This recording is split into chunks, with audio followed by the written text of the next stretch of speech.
Well, it is an honor to be here at the Compass Conference once again. How many have been to one of my previous sessions before or seen one of my videotapes? Okay, how many never have? And how many do not understand the question so far? All right, well, good. Well, as he said, my name's Ken Hovind. I taught high school science for 15 years. Brother Bill, I don't understand this apologetics stuff, okay? I don't apologize at all. I believe the Bible is literally true and scientifically accurate, and I think the evolution theory that's being taught in our schools is one of the dumbest and most dangerous religions on planet Earth. Okay. So,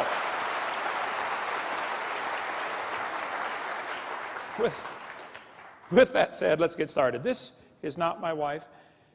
That's just a picture of her. Last summer was our 31st anniversary, and we sat down and figured out how much money we've spent since we got married.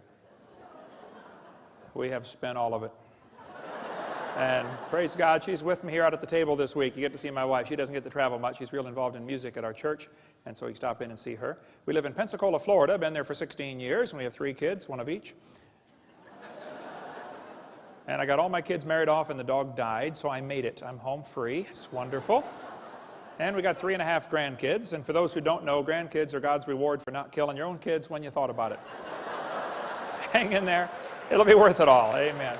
All right.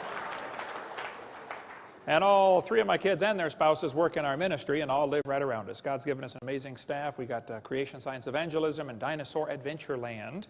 We have an awesome time down there. A museum, theme park, and science center based on creation instead of evolution. I wish there were thousands of those across the country. So at Bill's request, we're covering today more reasons why evolution is stupid. Now, let me define some terms and some positions. I believe the Bible teaches very clearly, and I believe the scientific evidence points very clearly to this earth being instantly created in 6 days about 6,000 years ago, and a great big flood about 4,400 years ago that completely destroyed the world and dropped everybody's property value to 0. And then Jesus came 2,000 years ago, and so that's the top timeline, and that's the position I take, and I believe that's true and defensible scientifically. The evolution theory says 20 billion years ago there was a big bang where nothing exploded and made everything. And then 4.6 billion years ago the earth cooled down and developed a hard rocky crust, and it rained on the rocks for millions of years and turned them into soup, and the soup came alive about 3 billion years ago. And that first life form found somebody to marry. That's a good trick, of course, and something to eat, and slowly evolved into everything we see today. I think the evolution theory is not defensible scientifically. Let's define some more terms here. Stupid. Lacking normal intelligence. Foolish. Silly. A stupid idea. Now, I was taught by my mommy, don't use the word stupid, okay? So when Bill said, preach on why evolution is stupid, I said, that's going to be easy to do, but it's going to be hard because it's been entrained in me since I was a little bitty. You know, you don't use that word. So I don't want to belittle anybody who believes in evolution here today, and I'm sure there are quite a few. That's fine. It's just not a common sense idea. It doesn't make sense. The things about evolution just simply are lacking normal intelligence. And we want to fix that today. Now, I collect science books. I taught science 15 years. I happen to love the subject. Richard Dawkins said, it's absolutely safe to say if you meet someone who claims not to believe in evolution, that person is ignorant, stupid, or insane, or wicked. Folks, there is a battle going on, okay? Whether you realize it or not, whether you understand it or not, there's a war going on in our culture. And there are 2 basic sides. One side says, God made this world, He owns it, He makes the rules. The other side said, nobody makes this world, there are no rules. And it's a real war going on, and I'm right smack in the middle of it and helping to stir it up occasionally. Okay, so let's define some more terms here. The word evolution has at least 6 different meanings. First, we'd have to have cosmic evolution, the origin of time, space, matter, the Big Bang, okay? Secondly, we'd have to have chemical evolution. That's where all of the elements evolve from hydrogen. I think that's silly. We'll talk about that in a minute. Thirdly, there'd have to be stellar evolution. The stars would have to evolve. Cosmic evolution, chemical evolution, and stellar evolution. There's a lot of stars out there. The last estimate, in 2003, the most recent estimate is there are enough stars out there right now that we know about that everybody on planet Earth can own 11 trillion of them to yourself. Those are the ones we know about. We don't know about the ones that we don't know about. Fourthly, there's going to have to be organic evolution. Somewhere, somehow, life has to get started from non-living material. Okay? Fifthly, there'd have to be macroevolution, where an animal changes into a different kind of animal. And lastly, microevolution. I object to the term, but they use it. So I believe in number 6. That happens. I think variations happen within the kinds, but the first 5 are purely religious. I think, quite frankly, they're stupid. Okay? Let's cover them here. Look at each of the first 5. Textbook says, 18 to 20 billion years ago, all the matter in the universe was concentrated into one very dense, very hot region that may have been much smaller than a period on this page. That's stupid. And then there was a big bang where this little tiny dot exploded. That's stupid, okay? They don't tell you where the time came from, where the space came from, where the matter came from, where the energy came from. They just assume all of that is inherent in this little bitty dot, which came from nothing. Who's ever seen a big bang create order? Big bangs don't create order. That's stupid. Big bangs create big messes. The Humanist Manifesto says, humanists regard the universe as self-existing and not created. Well, the second law of thermodynamics tells us everything is falling apart. If you leave something alone for a while, it's going to rot, rust, die, break down, or fall apart. Nothing gets better by itself. So to say that the universe is self-existing is stupid, okay? It violates the second law of thermodynamics. Evolutionists say, well, yeah, you can add energy, though, and overcome the second law. And they say the Earth is an open system. It receives energy from the sun. I understand. But the universe is a closed system, by definition. Secondly, adding energy is destructive. There has to be something to utilize the energy. Adding energy is going to make it worse, okay? The Japanese added all kinds of energy to Pearl Harbor one day. They didn't organize nothing for us. A couple of years later, we returned the favor and added energy to a few of their cities, didn't we? Yeah.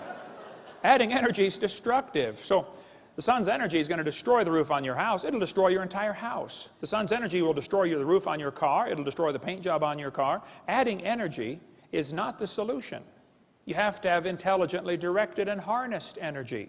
So to say that you can overcome the second law by adding energy is stupid.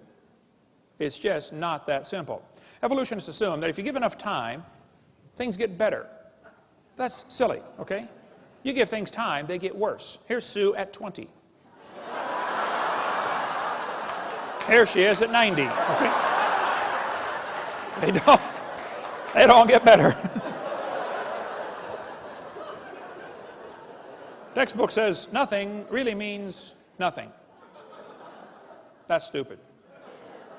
Not only matter and energy would disappear, but also space and time. However, physicists theorize that from the state of nothingness, the universe began in a gigantic explosion. Yes, boys and girls, you see, one day, nothing exploded. And here we are. There's no kind way to say it, okay? That's stupid. That's lacking normal intelligence, all right? Here's Discover magazine a couple years ago. Where did everything come from? Boys and girls, the universe burst into something from absolutely nothing. Zero, nada. As it got bigger, it became filled with even more stuff that came from absolutely nowhere. That's real stupid. Yeah.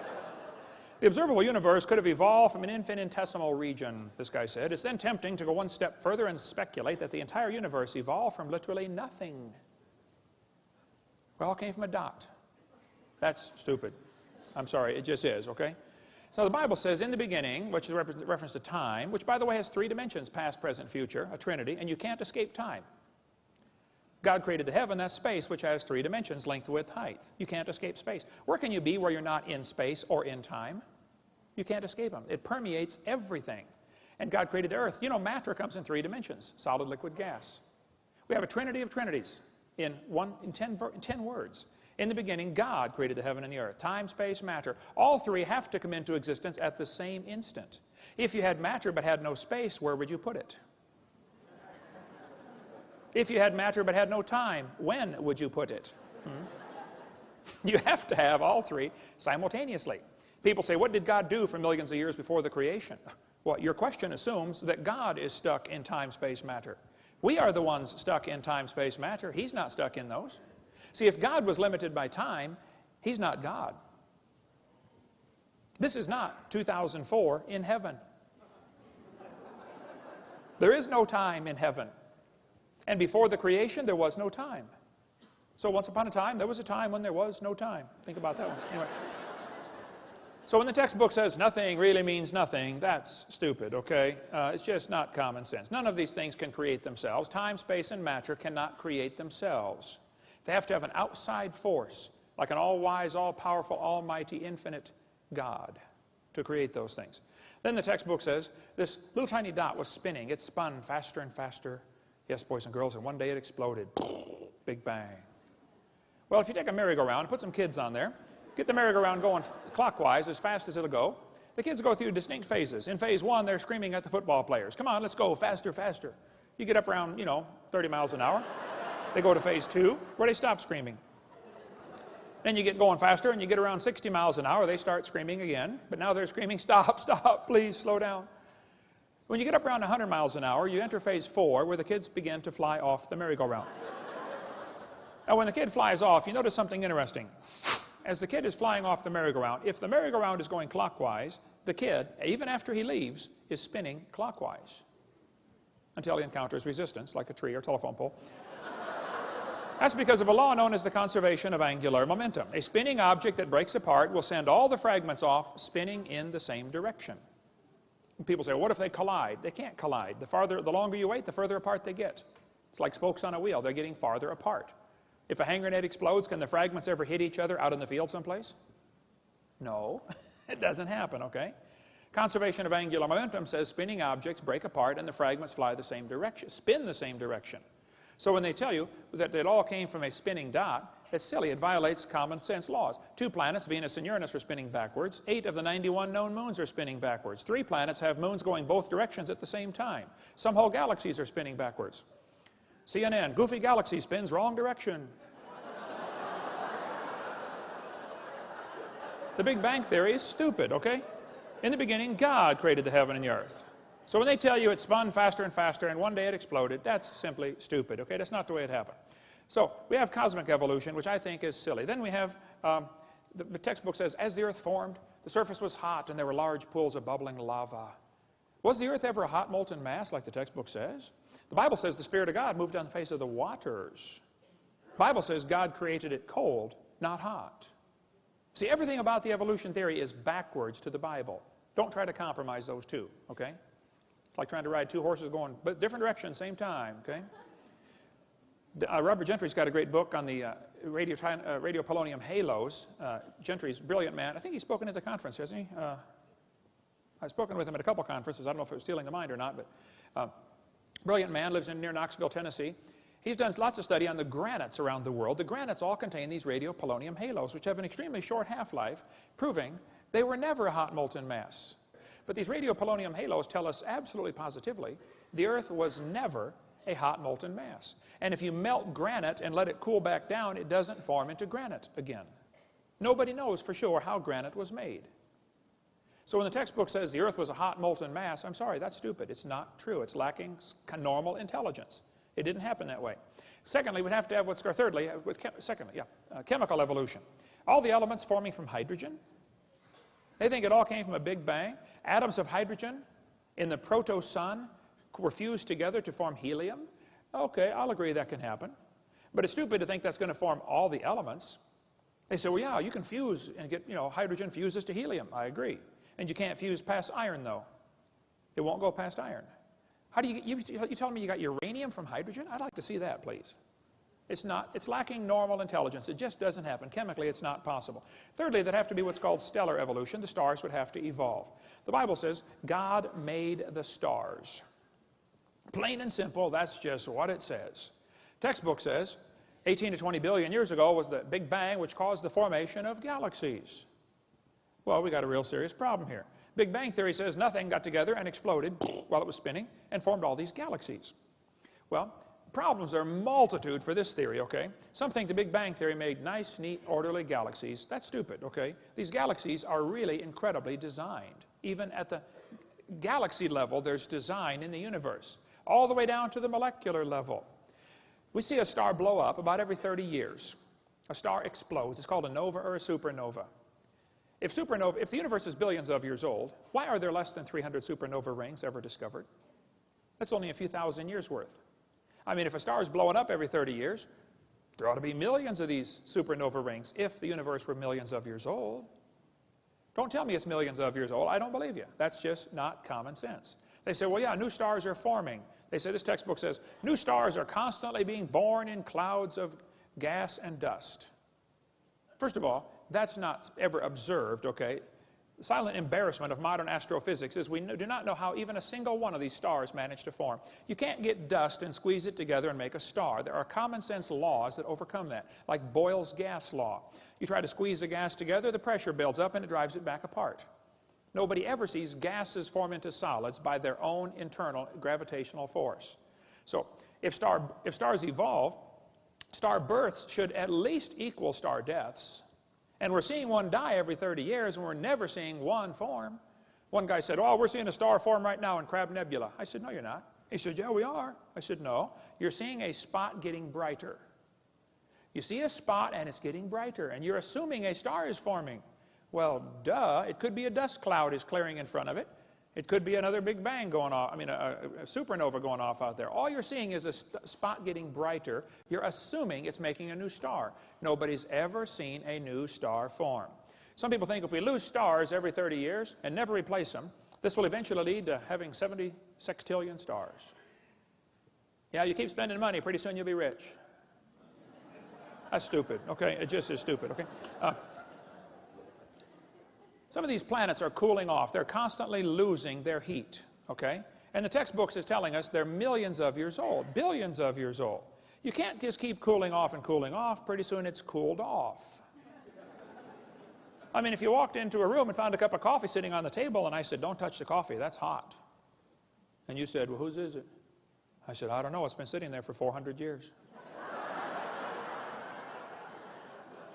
That's stupid, okay? Jupiter has a moon called Ganymede, which has a very strong magnetic field. Scientists are kind of perplexed by this because the magnetic field indicates a hot molten core, and yet Ganymede should have cooled off billions of years ago. Why does Ganymede still have a hot molten core and a strong magnetic field? To say it's billions of years old is stupid. It's just lacking common intelligence. Saturn has rings around it, but the rings are constantly expanding. They're moving away from the planet. To say they're billions of years old is stupid. They can't be billions of years old. They would have been dissipated by now. They're not billions of years old. The moon is going farther away from the Earth every year. We're slowly losing the moon. Now, this is going to be complicated, so listen carefully. As the moon goes around the Earth, it's gradually getting farther away. It's spiraling out about 3 inches a year. So that means that it used to be closer. Well, if you bring the moon in closer, you start to create a problem, you see, because the moon causes the tides. Now, you folks here in Denver probably don't worry about the tides. But in Pensacola, you worry about the tides, okay? Well, if you brought the moon in closer, you'd create a serious problem because there's a law called the inverse square law. If you bring the moon into 1/3 the distance, you take the 1/3, inverse it, square it, it's 9 times the gravitational pull. If you run all the math on this, you'll find 1.2 billion years ago, the moon was whizzing around just above the surface of the Earth. That explains what happened to the tall dinosaurs. They got moon.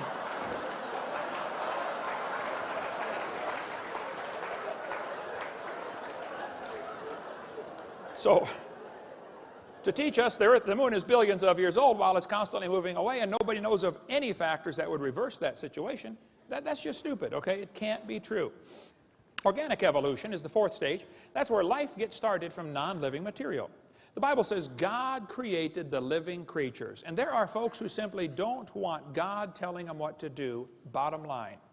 God, leave me alone, stay out of my life. Okay. So they got to figure out a way how life got here without involving a supernatural intelligence creating it. The Bible says God created it. This textbook says the history of life on Earth began approximately 3.5 billion years ago. How this occurred and has been and will continue to be a topic for inquiry. Let me give you the Hovind translation.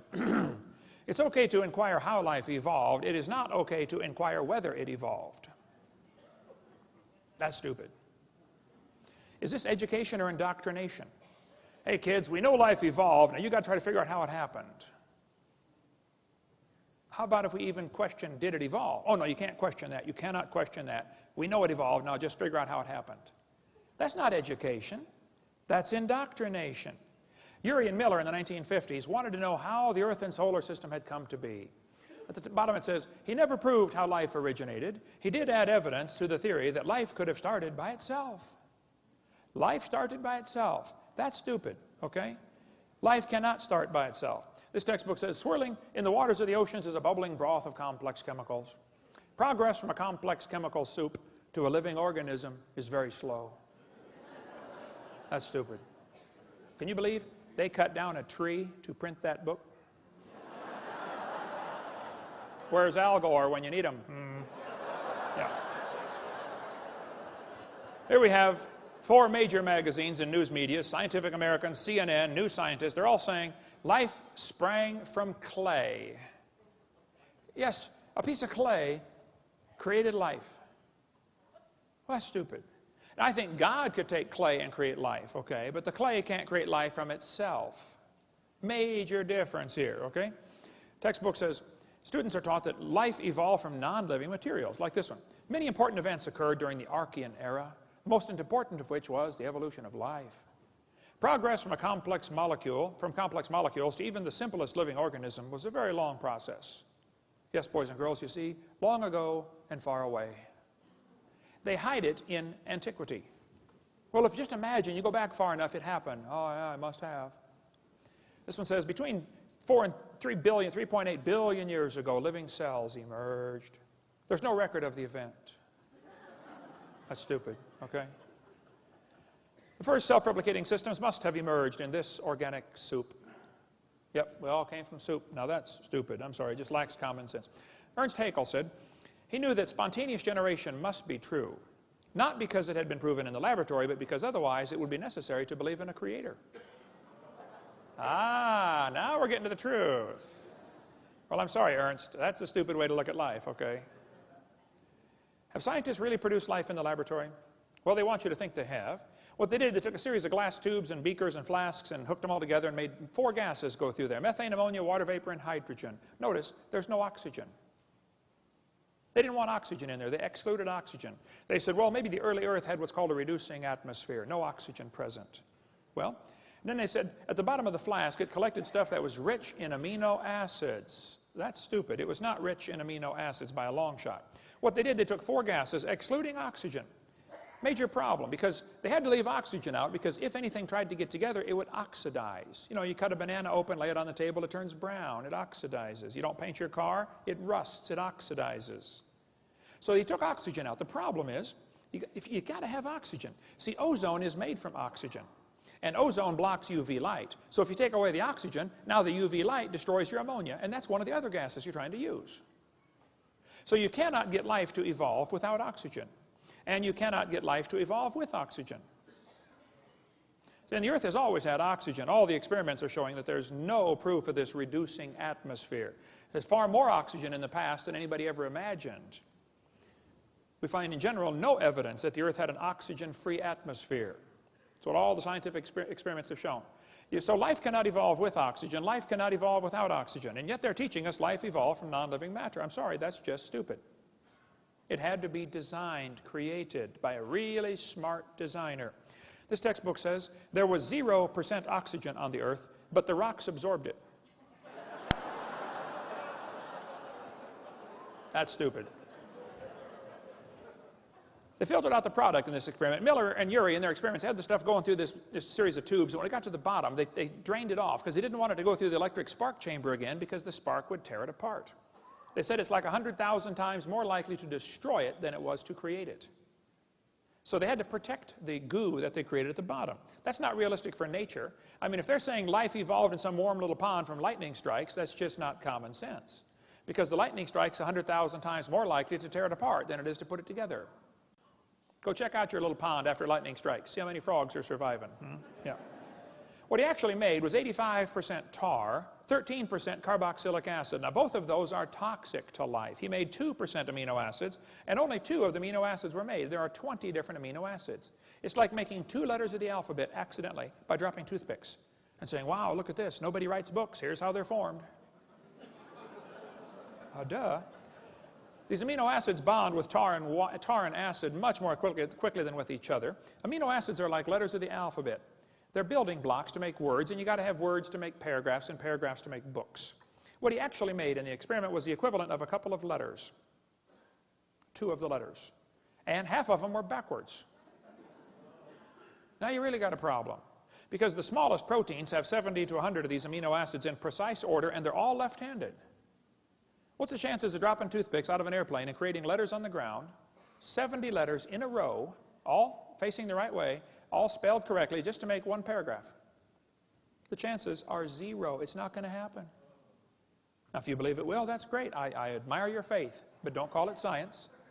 And don't make me pay to put that in the schools like it's part of science. Okay, you go start yourself a private school and teach that junk to anybody that wants to pay and come learn it. This is America, the land of the free and the home of the slave, so, or whatever. So, now, DNA and RNA are all right-handed molecules, and hundreds of these have to combine in the right order, and they unbond in water much faster than they bond. And as far as I'm concerned, folks, the oceans are completely full of water. Brownian motion is going to drive them apart. It is not common sense to say scientists have made life in the laboratory. It's just stupid. They haven't even come close. I was in a debate one time, and this one student in the Q&A time said, Hovind, what are you going to say if scientists ever make life in the laboratory? What are you going to say then? I said, well, first of all, I would like to point out they're a long ways from it. They're nowhere close to creating life. They can't even get just a couple of these amino acids to combine. Can't even make a protein. He said, well, you're right. I said, now, to answer your question, I guess I'd have to say, if a bunch of intelligent scientists get together and create life in the laboratory, that would prove it takes intelligence to make life. Which is what I've been saying all along.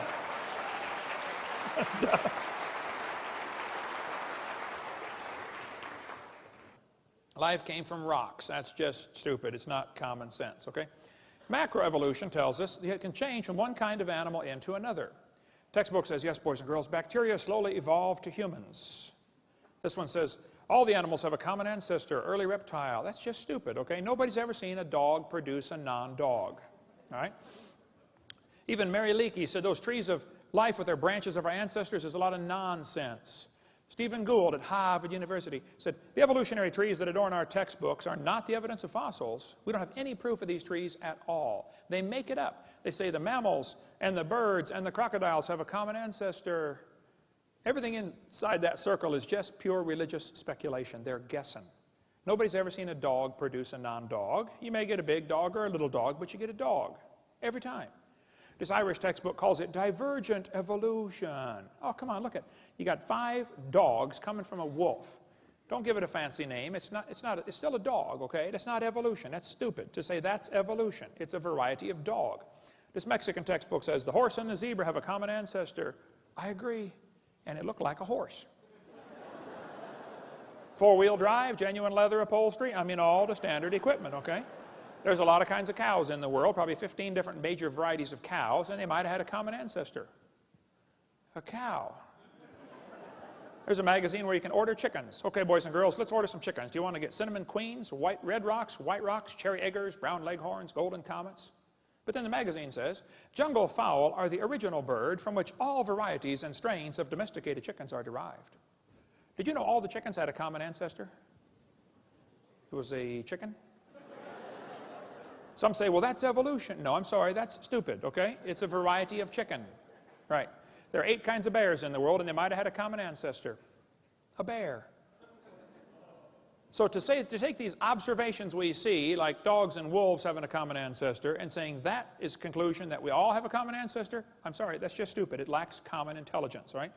Textbook says the horse evolved from a 4-toed horse. What they don't tell you about this is the first one had 18 pairs of ribs. It's a meat-eating animal still alive today in East Africa and Turkey, okay? It's about smaller than a fox. It's not a horse. It's not even related, okay? The next one had 15 pairs of ribs. The next one has 19. They just picked these animals and arranged them in order, okay? The horse evolution series is stupid. It's never observed today. There's a huge variety of horses today. We've got big horses and little horses right now. And the horse evolution series was proven wrong in 1950. Even G.G. Simpson, who believed very strongly in evolution, says, look, folks, it's not true. It's wrong. Take this out of the textbooks. It never happened in nature. But they still keep this in the textbooks. And they know it hasn't held up to examination, but they don't have any replacement evidence. Othniel Marsh made up this entire horse evolution idea in 1874. He made it up. He picked animals from all over the world. Modern horses are found in layers with the so-called ancient horses. The ancient horse, the Hyracotherum, is not even a horse. It's just like a hyrax, still alive today in Turkey and East Africa. The ribs, we can go all day about the difference between horses and the hyrax, okay? Tulsa Zoo finally took down their display because 2,000 people signed a petition saying, get this lie out of our zoo. They took it down for 6 months and then put it back up when nobody was watching. Peabody Museum still has the horse evolution on display. Now, it's only been proven wrong for 55 years.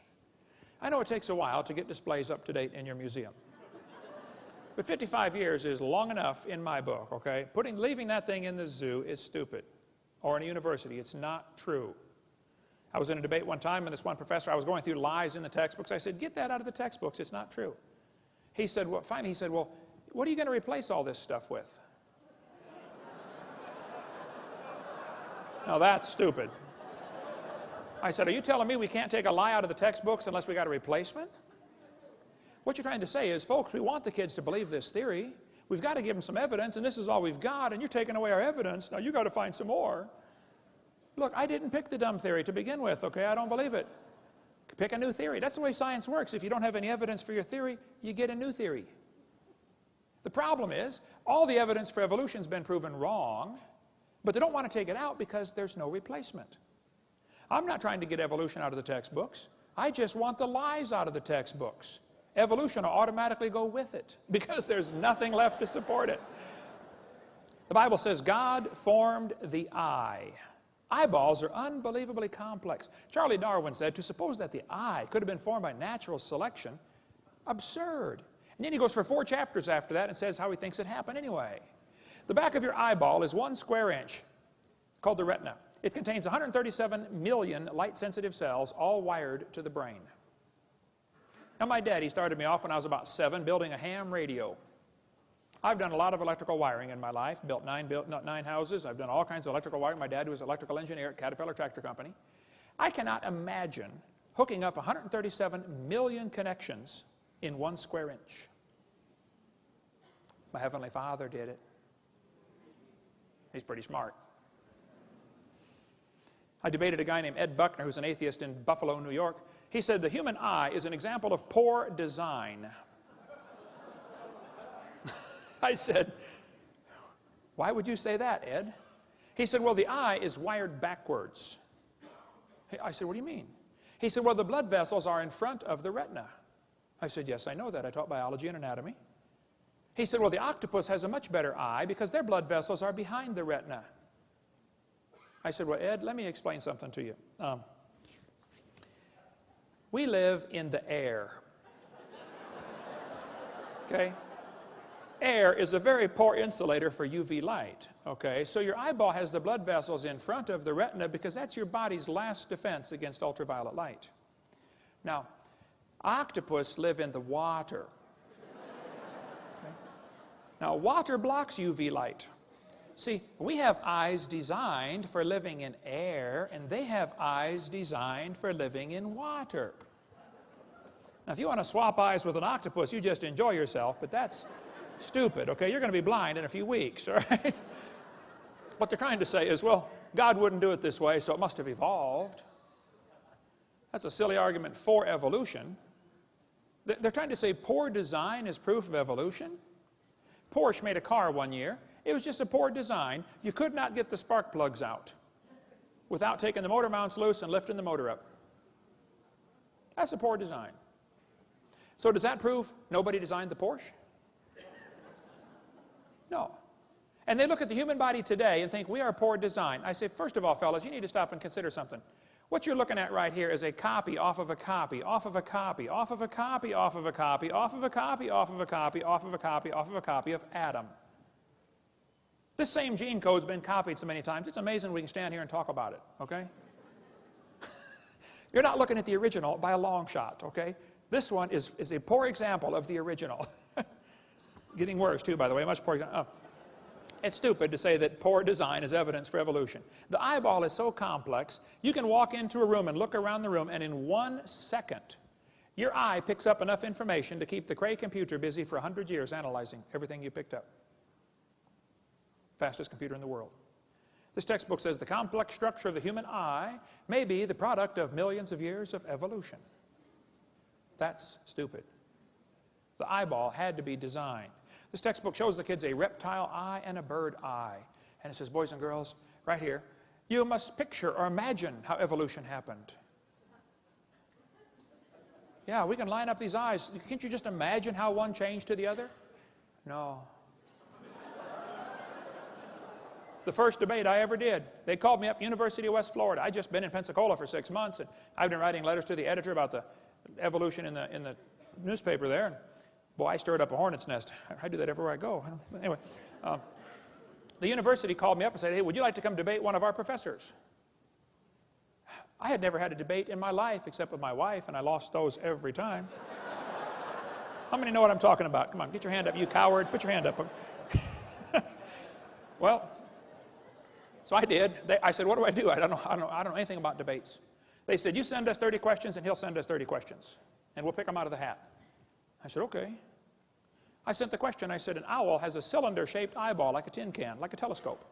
The owl cannot move his eyes in his head like you can. They're not round. They're can-shaped, cylinder-shaped. He's got like a little telescope. When he's looking at you, okay? He has to turn his whole head to look at something. Now, it gives him a disadvantage. He can't move his eyes, but the advantage is he can read the newspaper at the other end of the football field. If he could read and he cared what's going on. I said, now, most eyes have a round eyeball. This one has a cylinder-shaped eyeball. Would you please explain to me how this evolved?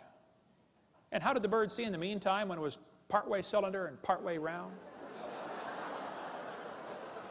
That question never came up, but anyway. So when they're telling you the eyeball evolved, it's just stupid, okay? It's not common sense, okay? Michael Behe is not a young earth creationist, but he's got a great book out called Darwin's Black Box. I highly recommend that book if you want to study the complexity of things in nature. For instance, every little bacteria swimming around has at least one hair on it, called a cilium. That little hair is attached to a rotary engine in the bacteria's skin. That little engine is so tiny that 8 million of them would fit on the stump of a human hair. Cut your hair off, 8 million motors will fit on a stump. Yet it turns 100,000 RPM and stops in 1/4 revolution and goes backwards 100,000 RPM. I've done a little bit of motor work. I've had 128 cars in my lifetime. I've rebuilt the motors, the differentials, the wobulator shafts, the Newton valves, the high-speed muffler bearings, filled the headlight fluid. I know how to work on cars, okay? I can't imagine building a motor that would turn 100,000 RPM. And they think this little bacteria motor happened by chance? As things get smaller, the fluid they're swimming through feels thicker. It's called a viscosity problem, okay? So a bacteria swimming through his little world is about like a human swimming through peanut butter. And that little bacteria, turning that little motor on the back of that thing, can swim the equivalent of a human swimming 60 miles an hour through peanut butter. We've got a model of this thing in our museum. This textbook says humans probably evolved from bacteria more than 4 billion years ago. They can swim 60 miles an hour. Sign them up for the Olympics, man. You think we evolved from them, we're getting worse, not better. Now that's just stupid, okay? Okay. There's no kind way to say that. They say fossils prove evolution. I say, guys, you got to be kidding. Fossils prove evolution? No fossil counts for evidence for evolution. None. Fossil record? There is no fossil record. There are a bunch of bones in the dirt. Now you're putting your interpretation on them, okay? It's not a record. This guy says evolution is a fact, and the best evidence for evolution is the fossils. That's silly, okay? There is no fossil record. You cannot look back in the fossil record. You look at fossils in the present. You put your interpretation on them, okay? There is no fossil record. It's stupid to say that that's evidence. If you find a bone in the dirt, all you know is it died.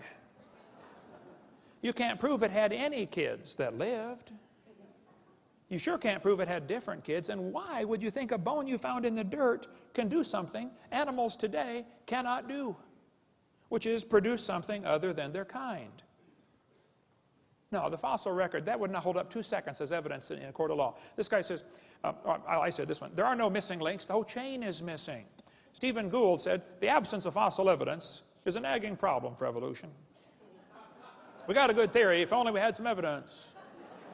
Now that's just stupid, Stephen, okay? By the way, Stephen Gould died with a set of my tapes on his library shelf. I went to visit him a few years before he died. He wasn't there to talk to his secretary. I donated my videotapes to Stephen Gould years ago. Had him sitting on right there next to his desk. Hope he watched them. Hope he got saved. Maybe he did. I don't know. Hope so. But to believe that we've got a good theory, we just don't have any evidence. Okay, well then maybe consider the theory might not be right, okay? Richard Goldschmidt said, the first bird hatched from a reptile egg. That's real stupid, okay? Then they say smaller is simpler. Well, that's silly, okay? Smaller is more complex. This textbook says all the many forms of life on Earth today are descended from a common ancestor found in a population of primitive unicellular organisms. Excuse me? A primitive unicellular organism? If it's single-celled, it's not primitive, it's complex. That's stupid to say that's simple. One little paramecium is more complex than the space shuttle, and you can put thousands of those into a drop of water. Smaller is not simpler. Here's a microchip inside a paperclip. It's not simple. This ant is holding a microchip that is capable of processing all the letters in the Bible 200 times per second. Let's compare the brain of a honeybee to a NASA Cray computer. The honeybee is tiny. The Cray computer is huge. We'd all agree there's a size difference, okay? The brain of a honeybee is pretty small. The Cray computer could do 6 billion calculations per second. I think they got a faster one now. But the YMPC-90 could do YMP-90 could do 6 billion calculations a second. It's estimated the honeybee's brain does 1,000 billion calculations per second. The Cray uses many megawatts. The honeybee uses 10 microwatts. Talk about energy efficient. You know, the honeybee not only makes honey, he flies on honey. That's his energy source. And the honeybee can fly 1,000,000 miles on 1 gallon of honey. How would you like a machine that gets 1,000,000 miles per gallon? Cray costs $48 million. The honeybee's brain is pretty cheap. You splat them on your windshield all the time. Many people scramble to help babysit the dumb Cray computer. If it breaks, man, you got to call in a whole crew to fix it. Honeybee has a self-healing computer. How'd you like one of those? Cray weighs 2,300 pounds. Honeybee doesn't weigh too much. Let's see. The Cray computer is huge, slow, inefficient, costs lots of money. You got to babysit it. But everybody knows it was designed. There isn't anybody with half a brain who would tell you the Cray came from an explosion in an electronics factory. But they turn right around and say the honeybee evolved. That's stupid, okay? Smaller is not simpler. Smaller is more complex. And the brain of a human's a lot more complex than a honeybee. The human brain's unbelievable. You've got the memory capacity of the entire British Library. You have the computational power in bits per second greater than the entire national telephone system. The human brain is absolutely phenomenal. One evolutionist told me that he thought the human brain was nothing but 3 pounds of chemicals that arranged themselves by chance over billions of years. I said, then how can you trust your thoughts and the conclusions you've come to?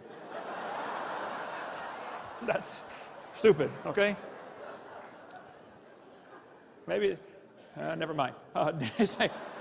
DNA proves evolution. Yes, boys and girls, we have evidence from molecular biology.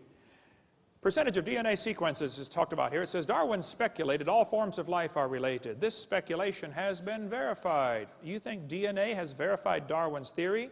That's stupid.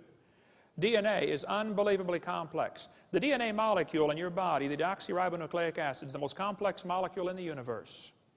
If you took it and unwound it and unwound it and unwound it and unwound it and unwound it, if you could ever get the thing untangled, it'd be about 7 feet long. And it'd be like a twisted ladder. Each half of the ladder is called the genes. That thing splits all the way down the middle, recombines when you make a new baby, and it gets all back together, and winds itself all back up. Unbelievably complex. The average person has 50 trillion cells in their body. The DNA from all, if your entire body's DNA would only fill 2 tablespoons, but if you tied them all together, it would reach from Earth to the moon and back. 5 million round trips out of 2 tablespoons. If you typed out the code found in your DNA, when you got done typing that incredibly complex code, you'd have enough books to fill Grand Canyon 40 times. You think that happened by chance?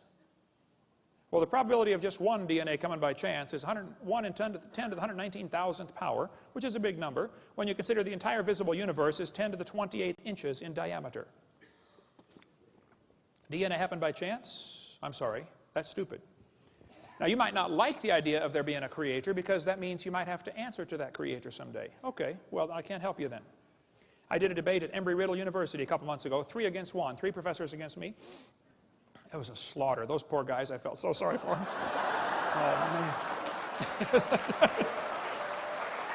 The next day, the student who organized the debate said, would you guys like to do that again? I said, no.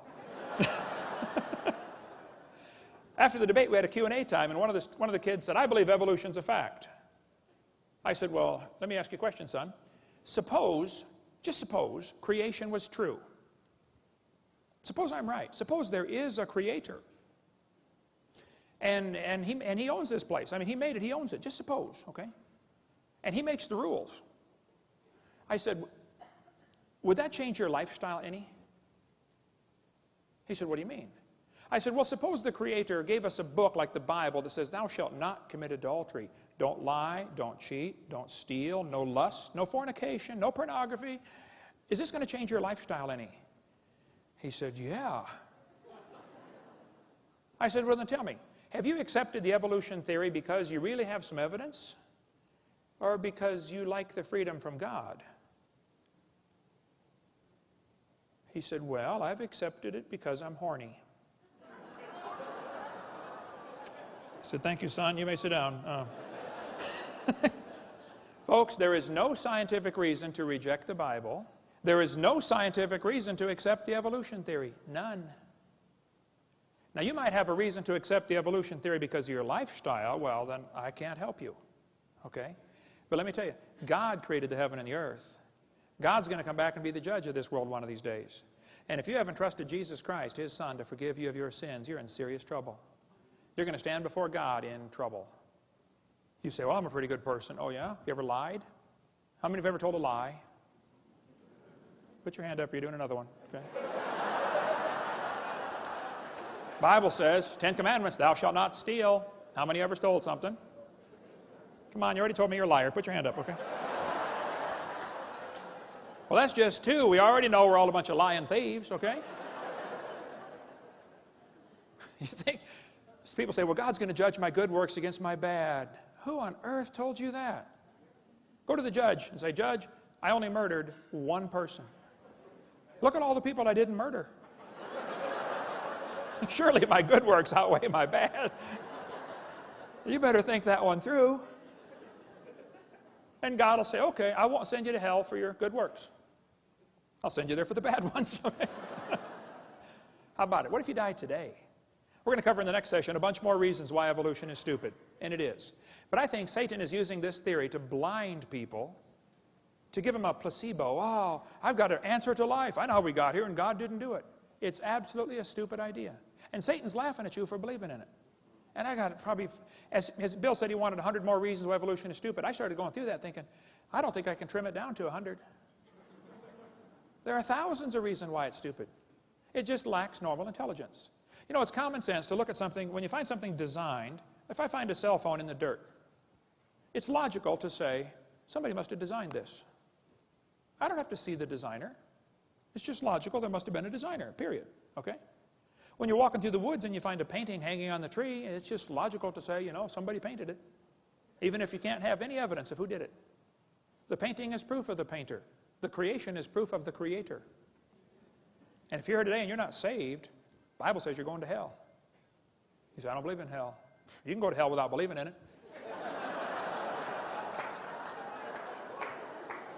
That won't affect God at all, okay? If you're not saved, that's why we do this. Our ministry is called Creation Science Evangelism. We stand without apology. The Bible's true. And we want to use the evidence for science and creation to evangelize. If you're here and you're not saved, I want to talk to you. I'm not going to call you stupid to your face. But evolution is a stupid idea. Now, if you believe it, wise up, okay? Quit believing that stuff. We'll be glad to show you how to get saved after the meeting. Thank you so much. It's an honor to be back here again, teaching on more reasons why evolution is stupid. We probably could do a series, Bill, of 20 hours on this topic. But we only got 1 more hour, so we'll get done as quick as we can here. Why evolution is stupid. We left off in the last session talking about DNA, deoxyribonucleic acid, the most complex molecule in the universe. To say that formed by chance is just plain stupid. But let's suppose it did. Chromosomes are the most complex molecule there is, and penicillin only have 2 of these chromosomes, these DNA strands. So they must have evolved first, and then slowly over millions of years, they got some more chromosomes and turned into a fruit fly. They have 8. Very slowly, over millions of years, they developed more chromosomes and became a tomato, or possibly a housefly. They're twins. It's very tough to tell the difference between these 2. And then slowly evolved into a pea, and then over millions of years, it became a bee. Now there you can see the similarity. Pea, bee, very similar, okay? And slowly, over millions of years, we had triplets. Either the possum, the redwood tree, or the kidney bean came first. I'm not sure. Tough to tell them apart, folks. They all have 22 chromosomes, you know. There's, let's see, possum, tree, kidney bean. Let's see, possum, Kidney bean, evolution. Oh. And then slowly, over millions of years, we evolved enough chromosomes to be a human. Here we are with 46. If we can just get 2 more, we're going to be a tobacco plant. I know some already smell like it. Sometimes I'll get on the elevator and I'll say, man, you're evolving, you're way ahead of me. And maybe someday we'll have enough to be a carp. And it probably won't happen in my lifetime, but maybe star date 349572, we'll have enough chromosomes to be a fern. Why don't they talk about the chromosome number as as evidence for evolution? They tell the kids 20 kinds of amino acids, that's true, make up all the proteins. It says, explain how this fact supports the idea that all life shares a common ancestor. Well, that's like saying all the books in the library have the same 26 basic letters. That's a good point. You see, boys and girls, that proves they all evolved from Morse code. No, teacher, somebody wrote those books, okay? That's just stupid to say that the fact that we all have 20 amino acids is proof we're related. See, the reason God designed it where we all have the same basic amino acids that make up the proteins is so that the brown cow can eat the green grass and give the white milk, and I can drink it and get the blonde hair. See, if we didn't have all the same basic building blocks, we could only eat each other.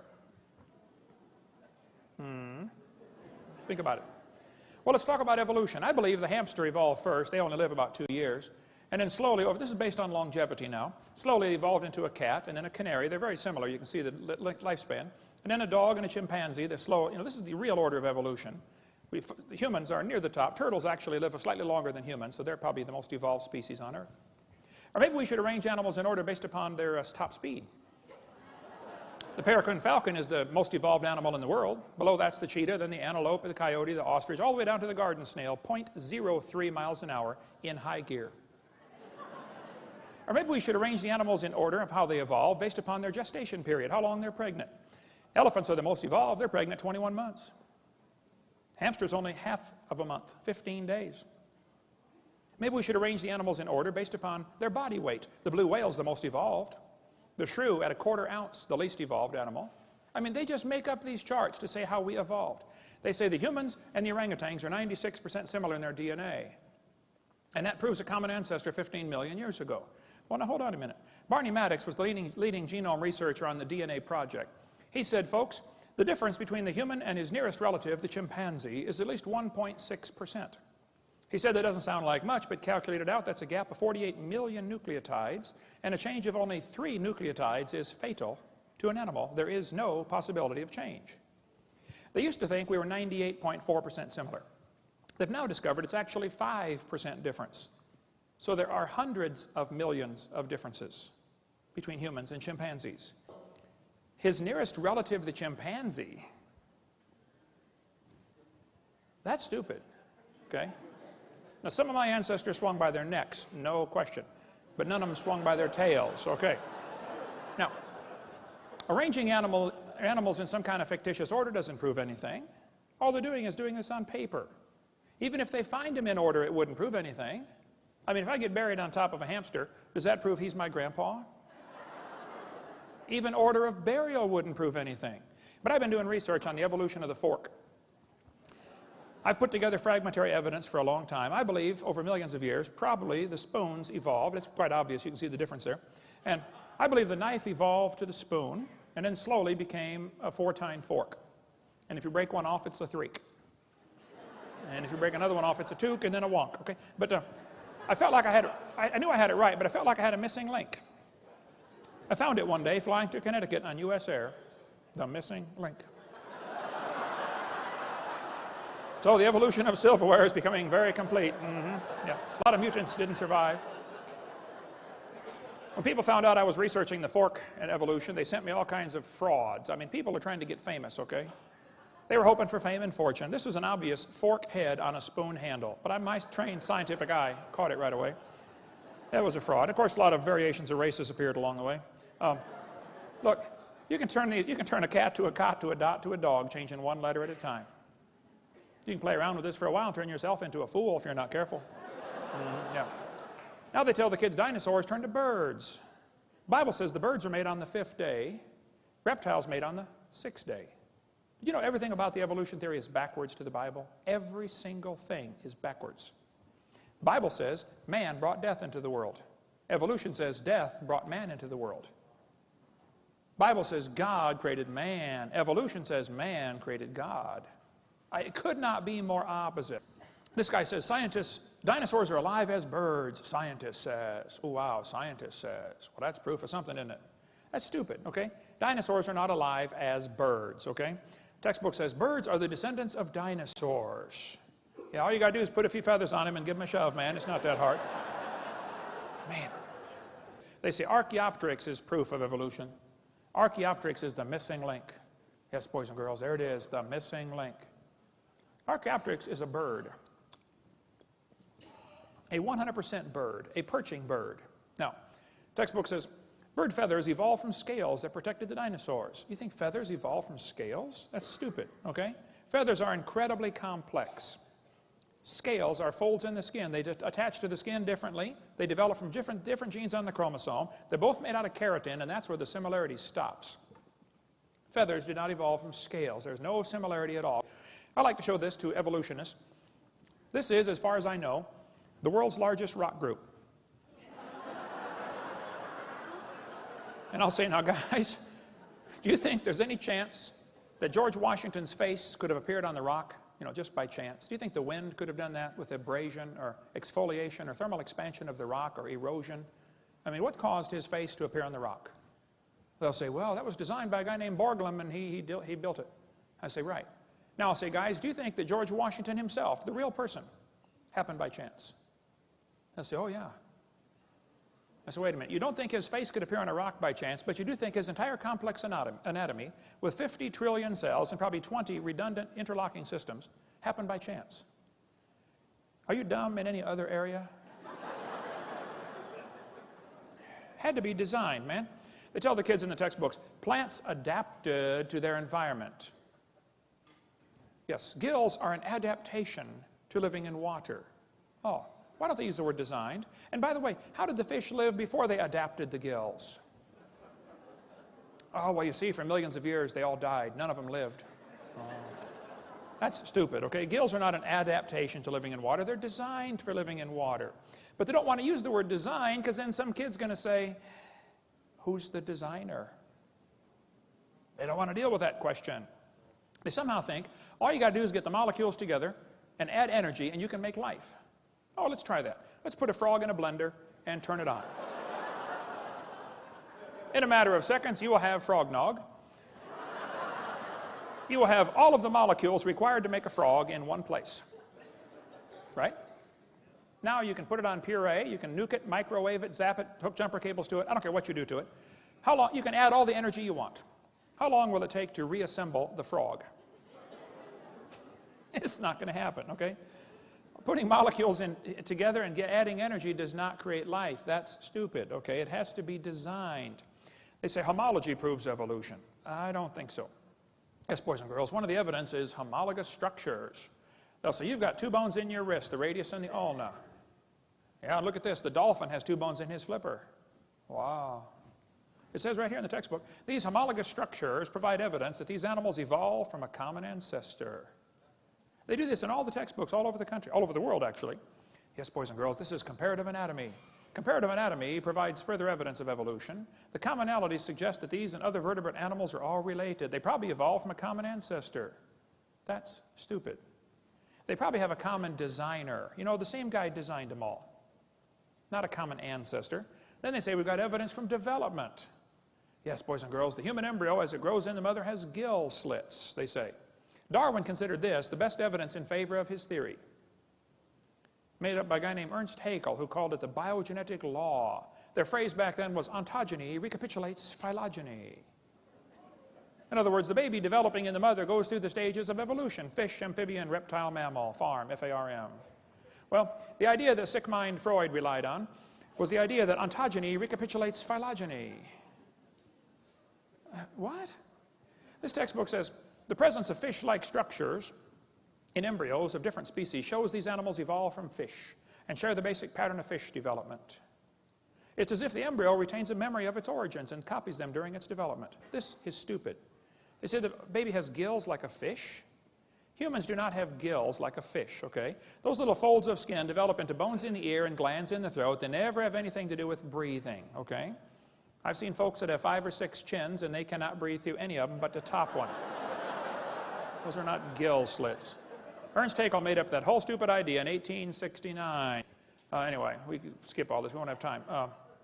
But you know, you can't get a high score on the SAT or ACT or college entrance exam. All of the major tests in college, to enter college, you have to answer with evolutionary answers, or you score lower. Huh, interesting. I got all the 2004 tests and looked at them. They're teaching this all over the place, that the embryo has gills. It's stupid. It was proven wrong in 1875. Get it out of the books. It's not true. This textbook says the humans have an appendix that is vestigial. You don't need it anymore. That's stupid. You need your appendix. It's part of your immune system, okay? If your appendix is taken out, you're going to have a serious problem. Now, sometimes you have to take it out. I understand, okay? It beats dying. But the appendix is required to activate killer B cells in your immune system, just like the thyroid activates killer T cells. If you take your appendix out, you've got a much better chance of getting quite a few diseases. It's not vestigial. Just because you can live without it, so what? You can live without both your legs and both your arms and both your eyes and both your ears also. Doesn't prove you don't need it. This textbook says the whale has a vestigial pelvis. Yes, boys and girls, the whales have a vestigial pelvis and leg bone that serve no purpose. Just imagine whales walking around. It's true. Well, these are the bones they're talking about right there. Just imagine the whale walking around. Almost all whales have these. You know, I have tried to imagine them walking around, and I can't. It says the whale's pelvis is evidence of its evolution from 4-legged land-dwelling mammals. That's stupid. Those little bones are anchor points that special muscles attach to that allow the whales to reproduce. Without those special muscles and those special bones, you don't get any more baby whales. We've got in our museum in Florida a 15.5-foot python snake skin. If you look at the south end of that snake skin, it's got 2 little claws attached to little tiny bones that go up inside the snake's body. Come down and see it, Pensacola, Florida. Textbook says these are rudimentary hind legs of a python snake. Reduced hind legs. That's stupid. Those little claws are used in mating. Okay, the snake doesn't have any arms, all right? And he can't talk and say, scoot over, honey. This has nothing whatsoever to do with walking on land, all right? It has to do with getting baby snakes. That's stupid, okay? Get that out of the book. The textbook says humans have a tailbone that is of no apparent use. That's stupid. I was in a debate one time and this atheist said, Hovind, I got proof for evolution. Humans have a tailbone they don't need anymore. I said, Mr. Patterson, I taught biology and anatomy. I happen to know there are 9 little muscles that attach to the tailbone, without which you cannot perform some valuable functions. I won't tell you what they all are, but trust me, you need those muscles. I said, now, I said, Mr. Patterson, if you believe the tailbone is vestigial, I, Kent Hovind, will pay to have yours removed. Bend over.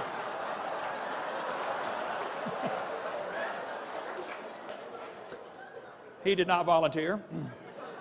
Textbook says the coccyx is a small bone at the end of the human vertebral column. It has no present function and is thought to be the remainder of bones that once occupied the long tail of a tree-living ancestor. This is what your kids are being taught in school, folks. Look, I hate to say this, but the problem in the textbooks is not fixable in the short term. Get your kids out. The ship is going down. Get them out.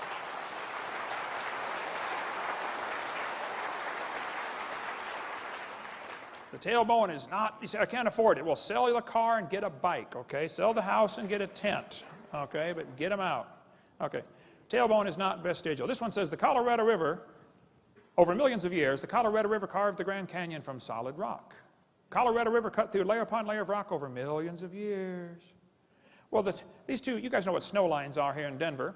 The red lines indicate the snow line. There's a ridge in between those lines. The river enters on the far right and flows downhill 270 miles and comes out the other side through the Grand Canyon. If you do a schematic view, it looks like this. The river is 2,800-foot elevation when it enters the canyon. The ground goes up as high as nearly 8,000 feet, 8,500 feet above sea level. A couple things to consider about this. The top of the canyon is higher than the bottom. The river only runs through the bottom. The top is higher than where the river enters the canyon by 4,000 feet. Rivers don't flow uphill. There is no delta. Nobody knows where the mud is that washed out of there. That river did not make that canyon. Grand Canyon's a washed out spillway from a couple of big lakes. So when the textbook says the Colorado River carved it over millions of years, that's stupid. Unless they got a river that flows uphill, doesn't work. Textbook says, boys and girls, the layers of rock are different ages. This one's 70 million years old. They say the layers of rock are different ages. Now hold on a minute. All over the world, petrified trees are found standing up connecting these rock layers. If you get petrified trees standing up connecting a bunch of rock layers, I don't think it's logical to say the layers are different ages. How long does a dead tree stand up around here in Denver before it falls over? You know, 4 or 5 years? No, these layers are not different ages. It's just not possible. That's stupid. Okay, the layers all formed during the flood in the days of Noah. All over the world are bent rock layers. It's pretty hard to bend rock like that. They say the layers are different ages, and yet they're all bent with no fracture marks in the layers. I mean, if one layer was deposited on top of another one, the bottom was going to be hard eventually before the other one. And here we are seeing these twisted, bent rock layers all over the place, and they're trying to tell us the layers are different ages. Well, maybe by a few weeks or months or minutes during a flood. But to say the layers are different ages when there are no internal fracture marks is just plain stupid. They're not different layers. They all formed in the flood in the days of Noah. They got bent while they were soft. This guy says the rocks date the fossils, but the fossils date the rocks more accurately. That's stupid. They teach us that the fossils are sorted by how they evolved. You know, clams are found at the bottom because clams evolved first, and birds are found at the top because birds evolved last. Well, moving water sorts things automatically by all sorts of factors, okay? Actually, maybe fossils are sorted based upon their habitat. You know, it could be the clams are found at the bottom because they're already at the bottom when the flood starts. You know, that's where they live. Maybe they're sorted based upon intelligence. As far as anybody can figure out, clams aren't too bright. Maybe they're sorted based upon mobility. Did you know clams can't run very fast? Maybe they're sorted based upon body density. Maybe it's a combination of all those. Don't tell me they're sorted by evolutionary process. That's stupid. They look at erosion marks like a Bryce Canyon and say, oh yeah, it took millions of years. See all that erosion? Wow, millions of years of erosion. Oh, wait a minute. That's a pile of dirt in my backyard. Here's millions of years of erosion along a highway built a few months ago. Ancient seabed. Look at all the, you know, buttes sticking up there and pillars and columns. Oh, millions and millions of years of erosion. All you got to do is fly out west and look out the window of the airplane once in a while, and you'll see huge erosion marks all over the place. You know, the very simplest things could not evolve. There's an excellent, very simple book, so cute. We sell it in our ministry, called Exploding the Big Bang, Could a Box Evolve? Could just a cardboard box evolve? And there's a whole chapter explaining how cardboard boxes are made. Is it possible that a cardboard box could evolve? How about an ink pen? How about a paper clip? Just take some simple objects and shows how dumb it is to think that a human body could evolve. But the textbook says all the many forms of life on earth today are descended from a common ancestor, found in a population of primitive unicellular organisms. We all evolved from a bacteria. That's stupid. The blue whale grows to 49 tons in 1 year. That's a growth rate of 330 billion times from what it started. If humans did that, you'd weigh a lot. Blue whales slowly tried to evolve this ability over millions of years. None of them survived, of course. They all died. Blue whale evolved from a bacteria. That's stupid, okay? The seahorse, the only fish that swims in the upright position, and the male hatches the eggs. Interesting. Where did this evolve from? Who's its ancestor? This evolved from a bacteria? That's stupid, I think. Sperm whale can dive 10,000 feet, stay there for 2 hours underwater. You know the pressure at 10,000 feet is 620,000 pounds per square foot. As the sperm whale slowly tried to evolve this ability over millions of years, none of them survived. They all died. The whale, sperm whale evolved from a bacteria? I'm sorry, folks, that's just stupid, okay? The platypus, what did it evolve from? It has hair, lays eggs, senses electrical signals in its prey's muscles. When the crawdads are trying to crawl away from this thing, the muscles contract. This thing can sense the muscle contraction in the crawdad. Bats, with their echolocation, can sense a moth and go pick it out of the air, but the moth can hear the echolocation and drop. How did the moth evolve that? How did the bat evolve the echolocation? The platypus evolved from bacteria? It's just stupid, okay? Bottlenose whale can dive 3,000 feet down in 2 minutes. Try that. Watch what happens to your eardrums. A human attempting this would have multiple medical problems and die almost instantly. This evolved from a bacteria? I'm sorry, that's stupid. Rhinoceros beetle can carry 850 times its own weight.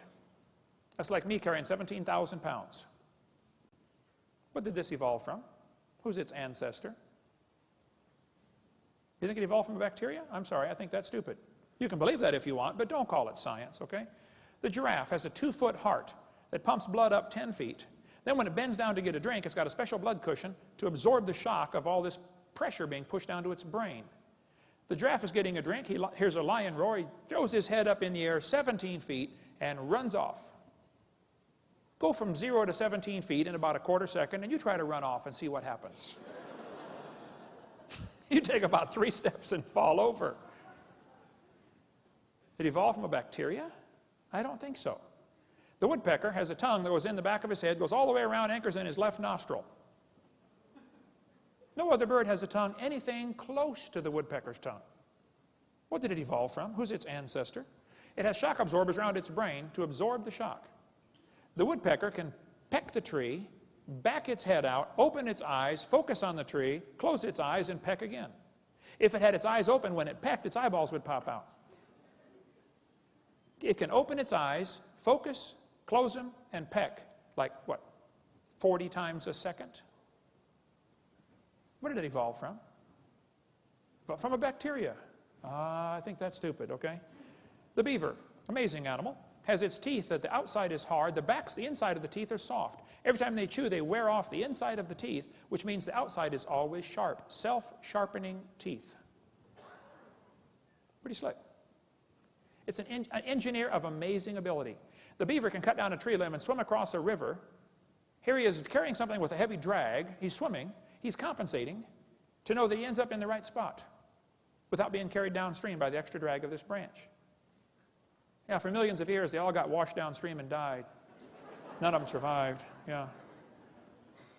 Came from bacteria. I just think that's stupid, okay? The golden plover goes to Alaska, lays its eggs, puts on 70 grams of fat, raises the babies for a few weeks, and then it takes off and flies 88 hours nonstop to Hawaii. It burns 1 gram of fat per hour. It's only got 70 grams. It needs 88 grams to make it. So they fly in V formation, and they're always switching who's the leader. The leader takes the brunt of the airflow. All the rest of them save enough energy that they land in Hawaii using only 70 grams of fat. Several weeks later, the babies take off from Alaska and fly to Hawaii. They've never been there.